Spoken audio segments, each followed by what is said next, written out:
Ser Podcast. Jesús Callejo, una semana más, bienvenido de nuevo a Ser Historia. ¿Qué tal, Nacho? Bien hallado, una semana más, y esta vez con un personaje que a ti y a mí nos fascina. Desde luego, sí, vamos a hablar de Nicolás Roerich, pero fíjate, antes de empezar a abordar el tema de este ruso trascendental, pacifista, uno de los humanistas más importantes del siglo XX, yo lo decía en la introducción, ¿no? Ahora que parece que todos focalizamos el mundo del mal en Rusia y nada más lejano a la realidad, quería dedicar los primeros minutos para que nos recuerdes qué vas a hacer en Zamora los días 1, 2 y 3. Esa super exposición mitológico que vas a llevar allí, ¿no? Que eres el comisario de la exposición. Invítanos. Pues os invito alegremente para esta primera experiencia. Nunca se ha hecho una exposición de este tipo a nivel internacional, porque va a haber gente que viene de las altas tierras de Escocia para vernos del lago Ness, también tendremos gente de Portugal y también gente de Japón para que nos hable de sus respectivos mitos, porque la mitología, como tú bien sabes, es algo internacional, no conoce fronteras y al final unos mitos pues beben de otros. En España es verdad que nunca se ha hecho algo tan importante a este nivel. Fíjate que es en Zamora. Zamora es uno de esos sitios que no solo es la tierra del románico, sino también la tierra de muchísimos mitos que luego han sido exportados a otros lugares y que pensamos que se va a crear un antes y un después a la hora de valorar y poner en valor sobre todo lo que es la antropología popular. Y dentro de la antropología popular está el folclore, que es la sabiduría del pueblo, y dentro del folclore están los mitos, las leyendas, las tradiciones. Así que todo eso con grandes invitados, grandes ponentes, con cuentacuentos, con distintas actividades lúdicas, pero sobre todo para eso, reconciliarnos con nuestras raíces. Y nuestras raíces, Nacho, forman parte de ese legado inmaterial, así es reconocido por la UNESCO, que son nuestras tradiciones, nuestras leyendas y nuestros mitos. ¿Qué es? Recuérdanos dónde va a ser. Lo decimos los días 1, 2 y 3 en abril. El 1, ¿no? 2 y 3 en el IFEZA, que es en el recinto ferial de Zamora. También va a haber alguna intervención, alguna actuación en el Museo Etnográfico de Castilla y León, cuya sede está en Zamora, pero prácticamente todas las actividades será en este recinto ferial, el IFEZA de Zamora, donde durante ese fin de semana todo se vestirá y todo se teñirá de los colores mito-lógico. Y además con un programa muy especial de la Escóbula de la Brújula que vais a hacer allí, de Podium Podcast, que siempre hablamos de vuestro podcast aquí en el programa, y qué mejor que veros en directo con todo ese esplendor y ese despliegue de medios en esta exposición mito-lógico. También lo podéis encontrar a través de las redes sociales y la web, con toda la información para acceder estos días 1, 2 y 3 de abril, un fin de semana completo dedicado al mundo de la mitología y de la tradición.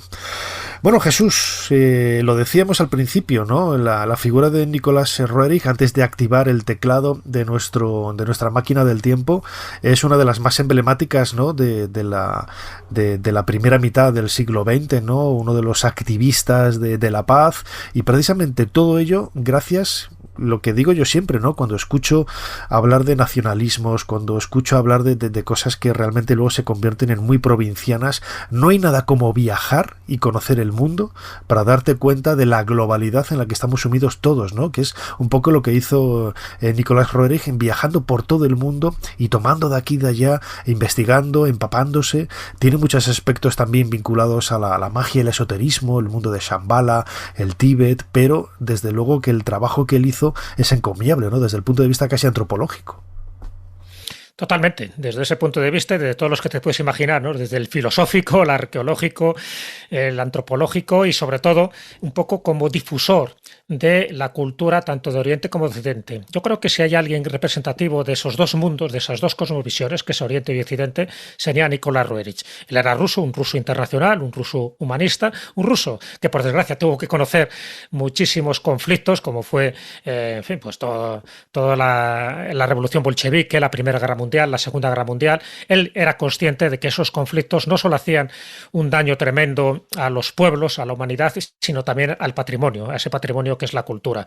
Entonces, desde esa perspectiva, lo que hizo fue eso, empezar a viajar, ser un explorador, sobre todo por el Asia Central, empezar a mamar un poco lo que eran esas costumbres más ancestrales, más místicas, si quieres. De hecho, él estuvo buscando Shambhala, luego comentaremos un poco con más detalle lo que él iba buscando. Quería reconciliar un poco esa, no solo la cultura, sino también la religión de Oriente, esas religiones más politeístas, esas religiones también relacionadas con el budismo, con el cristianismo, y todo eso, esa amalgama, no fue solo un ideario, vamos a llamarle, pues altruista, un ideario totalmente, pues, de un soñador, ¿no? Sino que lo puso en práctica, y tanto que lo puso en práctica que él tuvo mucha relación, por ejemplo, con el que fue el vicepresidente de Estados Unidos, con Henry Wallace. A través de Henry Wallace llegó a Roosevelt, y a través de ahí pues llegó a ese famoso pacto Roerich de la paz, porque él se dio cuenta de que o tenemos paz, primero una paz interior, ya sabes que era muy místico, él de hecho tuvo mucho contacto con los lamas del Tíbet, con los lamas de la India. Entonces decía que hay que tener una paz interior para tener una paz global, una paz en la Tierra. Es decir, si el hombre como tal no está equilibrado, si el hombre no encuentra su recinto de felicidad, su recinto de paz interior, es muy difícil que la encuentre en el mundo. Entonces él encontró, desde su punto de vista, la clave, y esa clave luego la manifestó no solo en sus cuadros. Estamos hablando de un pintor de más de 7.000 cuadros, muchísimos de ellos basados, inspirados en el Himalaya, no solo también en cuestiones religiosas o místicas, sino también era conocedor de la cultura de su país. Era un ruso que, por cierto, pues cuando llega la Revolución Rusa te puedes imaginar que no fue muy reconocido, sino que él tuvo que exiliarse a distintas partes del mundo, en concreto a Nueva York, pero gracias a su mensaje, gracias a su enseñanza, con su muerte en 1947 no termina su legado, no termina ese mensaje pacifista. A día de hoy, y ahora más que nunca, a Nicolás Roerich hay que reivindicarle, porque fue un hombre valiente, fue un impulsor de la paz, y su bandera, la famosa bandera de la paz, es más conocida de lo que la gente se imagina. Incluso hay gente que ve ese estandarte y no lo relaciona directamente con Roerich. Bueno, luego te contaré un poco lo que implica su simbolismo y cómo su mensaje ha trascendido a nuestros días. Muy bien, Jesús Callejo, crononauta. Pues como siempre tenemos el teclado aquí de nuestra máquina del tiempo, el cronovisor preparado para iniciar este viaje. ¿Cuál es la fecha que nos propones en esta semana? La fecha es el 5 de agosto de 1926.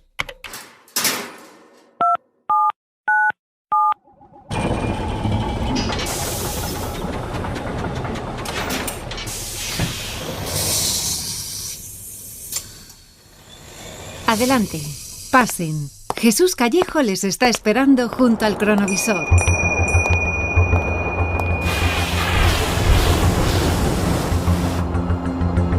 Jesús, qué frío hace, pero aún siendo agosto. Pero acabamos de ver pasar por encima del cielo una bola de fuego, algo. Yo nunca había visto nada parecido, ¿no? ¿Qué es? ¿Dónde estamos? Bueno, pues estamos en las montañas Humboldt, estamos en la región tibetana de Kokonor, estamos en el Himalaya, te puedes imaginar, ¿no? En fin, una de esas expediciones de Nicolás Roerich, donde él lo fue registrando todo en uno de sus libros, en este caso El corazón de Asia, pero en este caso, por eso, estamos en una situación muy privilegiada para ver lo que él está viendo. No solo está él, está también los lamas, en fin, están sus acompañantes, han hecho ahí un pequeño campamento dentro de esa expedición transhimaláyica. Y lo que está viendo es algo muy sorprendente, pero más bien para él que para sus amigos lamas, porque los lamas lo están viendo como algo muy natural. ¿Qué es lo que estamos viendo? Tú lo acabas de anticipar, Nacho. Bueno, pues previamente ha habido un olor, una fragancia muy llamativa, como un olor a rosas, a flores, lo cual es chocante porque estamos en una zona con mucha nieve y con poca vegetación, como te puedes imaginar, pero hay una fragancia muy llamativa. Y previamente a esta bola de fuego que estamos viendo, antes apareció un enorme buitre negro. Los mongoles que le acompañan a Nicolás Roerich pues consideran que es una buena señal, algo va a ocurrir, y efectivamente lo que va a ocurrir es que justo en el cielo de noreste a sur hay es una bola de fuego. Rápidamente Nicolás Roerich vemos que está sacando lo que se llaman sus anteojos de campaña, lo que ahora serían unos prismáticos, para visualizar ese gigantesco cuerpo esferoide y brillante que se está destacando contra el Sol. Evidentemente no tiene nada que ver con ningún fenómeno atmosférico, ningún fenómeno astronómico. La Luna está donde está y el Sol está donde está. Este objeto claramente es visible sobre el cielo azul, avanza velozmente, avanza a una velocidad que no puede ser, por supuesto, ni un globo ni un aeroplano, y traspasa lo que es la cadena de Humboldt, donde ellos están ahora mismo situados. ¿Qué es lo que le dicen los mongoles, en concreto uno de los lamas? Dice, este es el signo de Shambhala. Claro, fíjate, ya te pone en antecedentes de Shambhala, Shambhala la resplandeciente, Shambhala la mística, Shambhala, que es la ciudad donde se supone que viven esos hermanos superiores, esa hermandad blanca, que por cierto es la que dijo que él estaba en contacto, es decir, con esos sabios, con esos rishis, con esos madhamas, con esos almas grandes que le transmitieron bastante información. En el fondo, en esta expedición transhimaláyica, él iba en busca de Shambhala, iba en busca de esos maestros superiores. Fíjate cómo Jesús, lo que hace Nicolás Roerich es mezclar, no lo digo en un sentido peyorativo, en absoluto, que no me entienda nadie mal, ¿no? Pero sabe fundir muy bien, ¿no?, las tradiciones más antiguas, más ancestrales, a las que se les debe tener más respeto, ¿no? Porque eran de nuestros abuelos, bisabuelos, tatarabuelos, etcétera, con la modernidad, ¿no? De ese espacio. Él es consciente de dónde vive, del sitio donde está, en un siglo XX muy convulso, con muchas guerras, con muchos problemas, pero también es capaz de ver en el pasado, ¿no?, todo lo mejor para poder aprovechar e intentar seguir continuando en esa tradición de Shambhala, que algunos dirán, bueno, pues menuda estupidez, menudo mito, ¿no? Vale, pues sí, puede ser un mito, pero a nosotros como seres humanos también nos ayuda, ¿no?, a crecer y a plantearnos objetivos, ¿no? Nadie está hablando de que Shambhala sea una ciudad tangible que tú lo puedas tocar y puedas visitar y comprar en las tiendas, ¿no?, que haya por allí, ¿no? Pero unas chocolatinas, yo qué sé, tomarse un refresco. Pero va mucho más allá, ¿no? Todo ese pensamiento místico que rodea estas tradiciones, ¿no? Va mucho más allá. De hecho, nadie dijo, ni siquiera Roerich, que Shambhala sea un lugar físico. Siempre se ha hablado de una ciudad mística, etérica, una ciudad espiritual, una ciudad que sí existe para ellos, pero no es una ciudad, ya te digo, que tenga unos caminos, que tenga unas indicaciones, que tenga un plano geográfico, sino solo llegan a aquellos que realmente merecen llegar a este pequeño paraíso. Fíjate que es muy curioso que en estas fechas, bueno, cuando él acude a esta expedición, él hace dos expediciones hacia Asia Central. Una de ellas es la que ocurre en 1923, está a 5 años.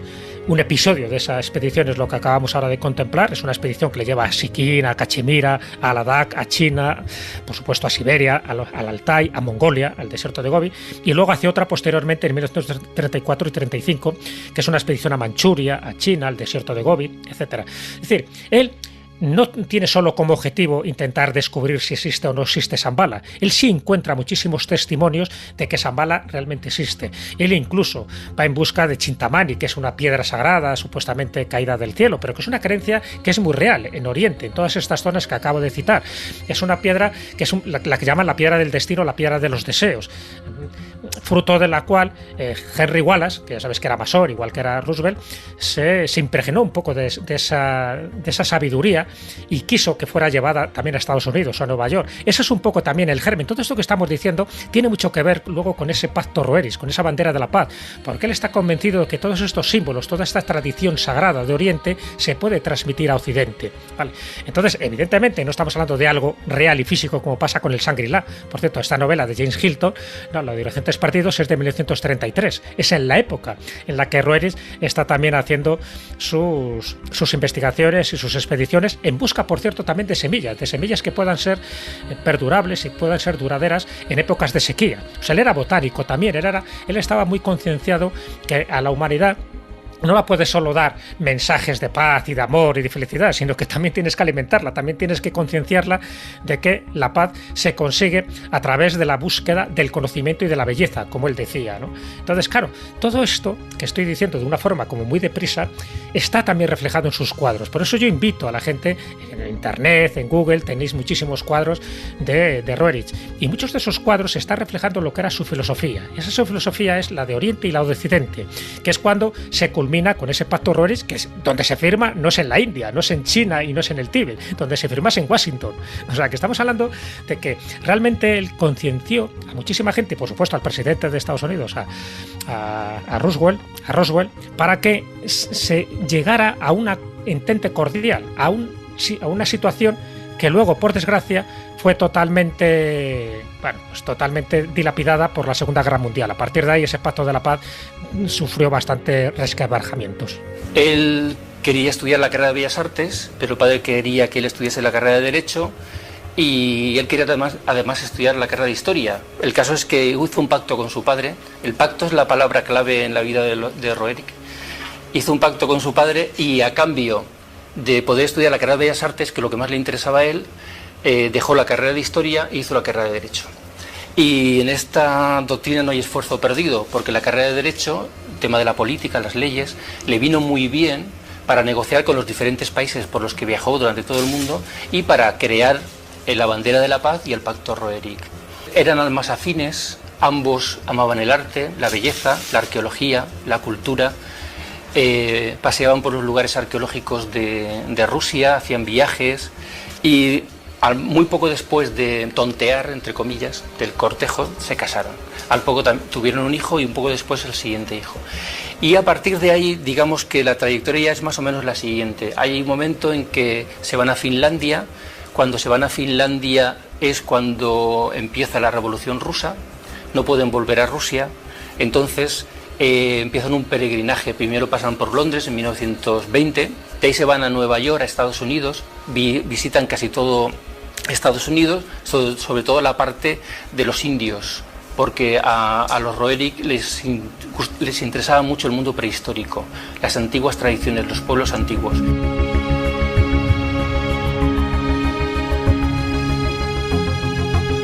Jesús Callejo, crononauta. Escuchábamos un fragmento de una conferencia de José Rubio Sánchez que dio en el grupo de estudios teosóficos de Valencia bajo el título El matrimonio Roerich, en donde precisamente nos hablaba de esos viajes, ¿no? De esos inicios, pasando por Londres, luego yendo a Estados Unidos, no tanto para conocer las grandes ciudades, Manhattan, la Gran Manzana y todo esto, sino para imbuirse de lo más tradicional, de lo más autóctono, de lo más propio, ¿no? De lo más local, es decir, ese contacto con los indios, que también, como sucede con todas las culturas antiguas, y quizás estas que pervivían y perviven un poco en el presente, tienen un contacto con la naturaleza muchísimo más directo, ¿no? Que nosotros hemos perdido como hombres y mujeres de las ciudades, hemos perdido ese contacto, ¿no?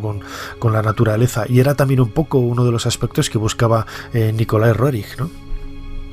Claro, lo buscaba porque además él tenía una cultura muy amplia, no hay que olvidar esto. Es decir, no estamos hablando de un visionario, ¿no? Que dice, bueno, voy a intentar arreglar el mundo ahí de la noche a la mañana porque he tenido un sueño, porque he ido a los Madhamas o porque me he transportado a Sapala. No. Él tenía una cultura muy amplia. De hecho, era filósofo, viajero, arqueólogo, pintor, escritor, diplomático, coreógrafo. Hizo bastantes coreografías en muchos de los ballets rusos de la época, artista gráfico y, por supuesto, pacifista.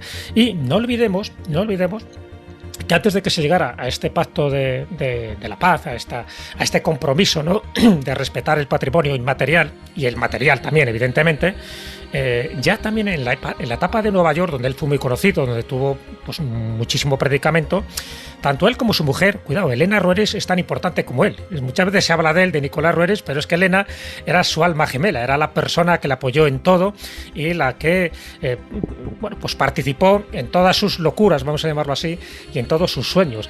También ella crea la sociedad Agni Yoga, estamos hablando del año 1930, que es muy importante para entender esa filosofía que les motivaba a este matrimonio. Un matrimonio que tuvieron 2 hijos, también muy implicados en todo este mensaje, ¿no? En toda esta transmisión de un mundo pacífico.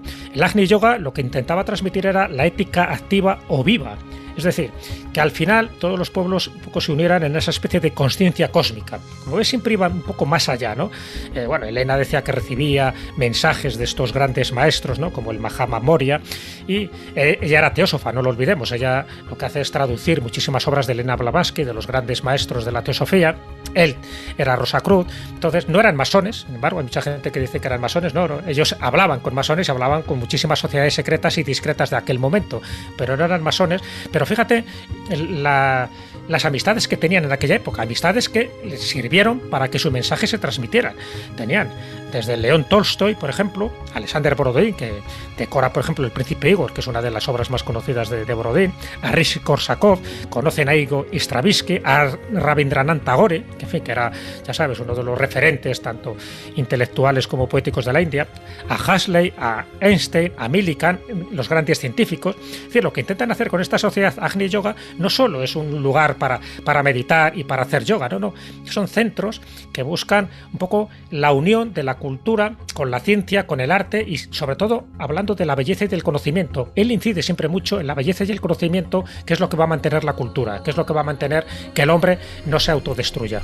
Claro, eso era un poco lo que buscaba ese pacto Roerich, ¿no?, que fue firmado en Estados Unidos, en Washington, en donde lo comentaba un poco en la introducción del programa, ¿no? Lo que se buscaba es que en cualquier conflicto bélico todas aquellas instituciones vinculadas con la ciencia, el conocimiento, el arte, las humanidades en general, pues que fueran consideradas neutrales, ¿no? Claro que esto luego es muy difícil de entender, ¿no?, en una guerra como la que estamos viviendo ahora mismo en Europa, ¿no? Pero bueno, era un paso adelante, ¿no?, para reconocer y sobre todo proteger la importancia y el valor de nuestro propio pasado para que no se pierda. No, totalmente. Su idea fue aclamada por muchísimos países.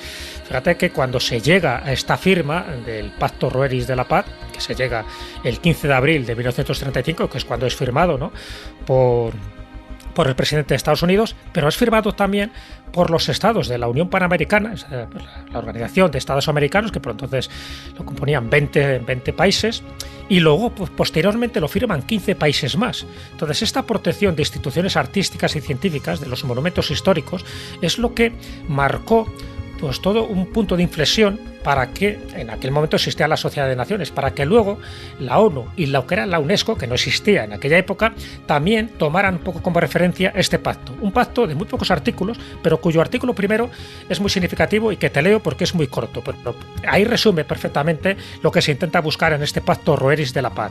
Dice: los monumentos históricos, los museos y las instituciones científicas, artísticas, educacionales y culturales serán considerados como neutrales y como tales respetados y protegidos por los beligerantes. Igual respeto y protección se acordará al personal de las instituciones arriba mencionadas. Se acordará el mismo respeto y protección así en tiempo de paz como en guerra. Es decir, esto que dijo es que esto lo firma cualquiera que tenga sentido común, claro, desde cualquiera luego, que quiera preservar el planeta y cualquiera que quiera preservar la cultura, porque una cosa lleva a la otra. De hecho, este pacto, que ya había tenido antecedentes anteriores, ¿no? Ya había una reunión en Montevideo que se celebró en el año 33, pero cuando se culmina este 15 de abril de 1935, el pacto es tan importante, ya te digo, no solo con Estados Unidos, sino con 20 países de la Unión Panamericana, que lo llaman la Cruz Roja de la Cultura, porque en el fondo lo que busca la Cruz Roja, lo que busca es eso, que se respeten los hospitales, que se respeten los centros de sanidad cuando hay una batalla. Luego ya sabes lo que pasa. Luego el malote, siempre hay un país malote, le da exactamente igual, se pasa los derechos humanos por el forro y muchas cosas. Claro, ¿qué pasó con este pacto? Fíjate cuando está firmado, en el 35. Cuando llega la Segunda Guerra Mundial, todo esto se hace trizas. Entonces, a partir de ahí, quedó en desuso, se fue olvidando. El Pacto de Roerich, pues sí, tenía buenas intenciones, pero a la hora de la verdad, pues ni Hitler, ni Mussolini, ni ninguno, pues tenía ninguna intención de cumplir este tipo de cosas. Por desgracia, ahora está ocurriendo algo parecido. Cuando se bombardea Ucrania, no se está respetando tampoco los museos, y las instituciones culturales. Con los yihadistas pasó 3/4 de lo mismo, y tú lo sabes bien porque, en fin, muchas obras de Asia como de Mesopotamia, todo lo que es actualmente Irak, pues también fueron destruidas, no se respetó para nada. Entonces, bueno, el espíritu está ahí, y para que se preservara el Pacto Roerich, él también ideó una bandera que era la bandera de la paz, el símbolo de la bandera de la paz, que es una bandera blanca con un círculo y que tiene un círculo general que estaría representando un poco la eternidad y 3 círculos o tres esferas interiores de color rojo o más bien de color magenta. Bueno, pues ese escudo es el que se tenía que colocar en los edificios que se querían preservar si hay un conflicto bélico. Esa bandera al final pues la adoptaron más bien pues eso, los movimientos pacifistas, los movimientos hippies de los años 60, pero por desgracia esa bandera que debería ondear en cualquier edificio que tenga que ver con la cultura, con la educación, con el arte, no ondea. pero sin embargo sí que se ha mantenido como un auténtico símbolo, porque lo que está representando esos 3 círculos rojos, ya digo, dentro de esa esfera, es ni más ni menos pues el pasado, el presente y el futuro de la humanidad. Lo que está representando es la religión, el arte y la ciencia. En fin, que la cultura no pertenece a ningún individuo, que es lo que intenta transmitir Nicolás Roerich, y que es propiedad de toda la humanidad. Pero para saber que es propiedad de toda la humanidad, antes nos lo tenemos que creer.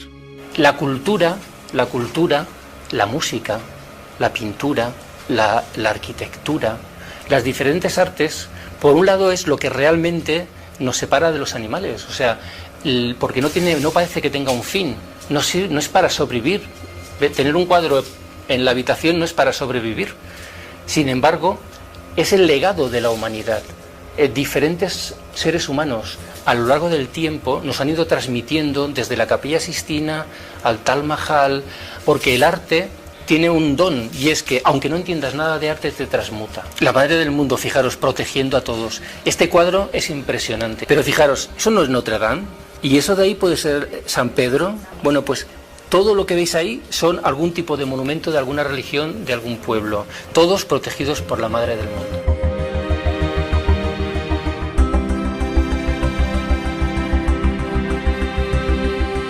En este nuevo corte de un fragmento de una conferencia dedicada al matrimonio Roerich, impartida por José Rubio Sánchez en el Grupo de Estudios Teosóficos de Valencia, se nos habla precisamente de algo que hemos comentado hace pocos minutos, ¿no? Que es ese arte y esa combinación, ¿no? Lo decías ahora, Jesús, hablando del simbolismo de esas 3 esferas rojas, de esos 3 círculos rojos o magentas de la bandera de la paz diseñada por este ruso, Nikolai Roerich, en donde uno de esos elementos es precisamente la religión, ¿no? Que ahora pues está muy de moda ir contra ella e ir y tomarla como algo decadente, supersticioso, casi acultural, ¿no? Y me parece un error pero que muy grande, ¿no? Se puede ir a misa, no se puede ir a misa, yo no voy a misa, yo no soy creyente, pero desde luego que respeto, ¿no? Y entiendo el hecho de que este tipo de situaciones en donde en ocasiones hay grupos políticos que van en contra de la religión, etcétera, a mí me parece pues totalmente pernicioso y muy deleznable, ¿no? Y Nicolás Roerich fue capaz, ¿no?, de ver ese mundo en el que la religión es una parte importante de la esencia natural del ser humano. Sí, está claro. Lo que pasa es que yo, desde mi punto de vista, él iba más allá de las religiones. Él concebía un poco la vida y el mundo como algo más espiritual. Sabes que las religiones están sometidas a unos dogmas, a unas reglas, en fin, y allá cada cual con sus creencias. Pero hay otra parte que yo creo que es más superior, que es un poco la que defendía Nicolás Roerich, que era esa parte espiritual, ¿no? Esa parte que une a todos los seres humanos. Porque muchas veces las religiones, lo que divide una religión por otra, no son los fundamentos, que en general son, pues eso, el llevarse bien con todo el mundo, en fin, el vivir de forma pacífica, sino muchas veces lo que diferencia a unos a otros son determinadas reglas, incluso algunas gastronómicas. Unas religiones te permiten comer unos alimentos, otras te prohíben otros, y cosas similares. Entonces él iba más allá. Pero es verdad que él, si tenía algún tipo de inclinación, evidentemente era por el budismo. Él se relacionó con muchísimos lamas y hizo uno de los proyectos, casi todos sus proyectos más o menos llegaron a buen puerto, ¿no? A pesar de que la bandera de la paz y que el pacto Roerich pues haya quedado un poco en entredicho, porque en fin, las guerras al final hacen lo que hacen, pero uno de los proyectos que él tenía, y esto es menos conocido, de Nicolás Roerich, fue un proyecto inconcluso, era la creación de un país budista bajo el mandato de la Unión Soviética, porque por entonces, claro, él no sabía las barbaridades que se estaban cometiendo. Te iba a decir, vaya mezcla, tú. Rusia. Sí, claro, para que veas, fíjate lo que él quería, pero la mezcla es un país budista, una especie de unión sagrada del este, como así la llamaba, ¿no? Donde se unieran poblaciones mongolas, tibetanas y siberianas, en un territorio concreto que él había buscado, que era Manchuria, y dirigido por el Panchen Lama. O sea, eso quería hacer. ¿Pero para qué? Precisamente para que hubiera esa especie de unión entre los pueblos y que eso fuera el germen luego que fuera trasladado a otros lugares, a otros países. Claro, esto no le gustó nada a Estados Unidos que intentara hacer esta propuesta, no le gustó nada, por supuesto, a la Unión Soviética, que nunca consiguió el visado para volver. De hecho, él no muere en Rusia, él no muere tampoco en Estados Unidos, él muere en el Valle de Kulu, en la India, donde encuentra allí su pequeño Shangri-La, su pequeño Shambhala, y donde él escribía sus obras y pintaba sus cuadros. Pero bueno, intentó hacer eso. Pero una de las cosas que sí llevó a cabo, y es muy poco también conocido, es que el símbolo del dólar, cuando tú coges un dólar, sabes que aparece una pirámide que está truncada y justo en el piramidión aparece un ojo, ¿no? Ese famoso ojo que todo lo ve. Bueno, pues los que llevan a cabo todo este modelo de moneda, el diseño del billete de $1 en Estados Unidos, pues es Henry Wallace, que era masón, y que era Franklin Delano Roosevelt, que era el presidente. Entonces, pero el diseño se lo propone Nicholas Roerich.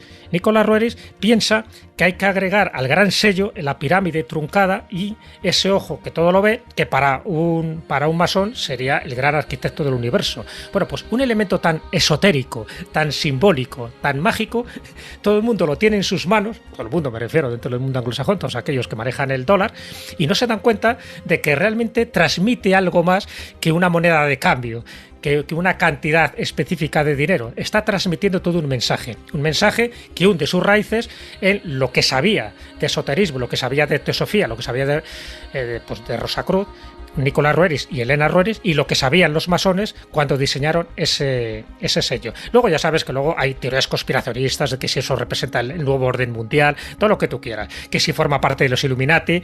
En fin, yo no entro ahí porque me parece que son conspiraciones absurdo, bastante delirantes. Sí, pero total. Lo que está claro es que se diseña con una finalidad concreta, porque saben de la importancia que tienen los símbolos. Por eso indico de que se vean los cuadros de Nicholas Roerich y sobre todo los 500 que dedicó al Himalaya. Él estaba obsesionado con el Himalaya, estaba obsesionado con el Chintamani, con esta piedra sagrada, estaba obsesionado con Shambhala, y deja reflejado muchísimos de estos objetos y muchísimos de estos paisajes en sus cuadros. También, por cierto, la bandera de la paz, la Madonna de Oriflama, que es una de las vírgenes orientales, también aparece regentando ese símbolo de la paz. Así que todo eso, si lo vemos con esta perspectiva, nos daremos cuenta que Nicholas Roerich trascendió un poco el tiempo y el espacio, y cuyo mensaje ha llegado a nuestros días, y que ahora más que nunca es mucho más moderno, y sobre todo se ha actualizado muchísimo su mensaje. Que volvamos un poco a recoger y que sea un ruso precisamente el que lo proclamó, a mí me parece que todavía le da un plus más de autenticidad. No estamos hablando de un místico, sino que estamos hablando de una persona de lo más culta, que se relacionó con Einstein, que se relacionó con Thomas Mann y se relacionó con todos los grandes próceres de la cultura, como tú bien dices, hasta 1947. Merecía este cronovisor Nikolai Roerich, que nació en el año 1874 y falleció en 1947, una de las figuras más importantes de la primera mitad del siglo XX, por todo lo que supuso, por todo lo que realizó, todo lo que trabajó, y ese legado, ¿no?, del matrimonio Roerich que ha llegado hasta nuestros días, no solamente con, como decía ahora Jesús, en forma de pinturas, de obras de arte, sino también ese legado también más humano, como el Pacto Roerich, la bandera de la paz, infinidad de elementos que lo ponen absolutamente de moda y de actualidad al bueno de Nikolai Roerich. Pues Jesús Callejo, crononauta, muchísimas gracias una semana más por habernos ayudado a hacer un poquito más de historia, y te veremos los días 1, 2 y 3 en Zamora, en esa magnífica exposición y ciclo de conferencias Mito-Lógico. Muchas gracias, Nacho. Invito a todos que vayan a esa exposición, que desde luego va a ser algo memorable, y por supuesto, haciendo honor a su nombre, va a ser una exposición muy mitológica. Suscríbete a Ser Historia. Todos los episodios y contenidos adicionales en la app de Cadena Ser y en nuestros canales de Apple Podcast, Spotify, iVoox, Google Podcast y YouTube. Escúchanos en directo en la Ser los domingos a la 1:30 de la madrugada. Cadena Ser. La radio.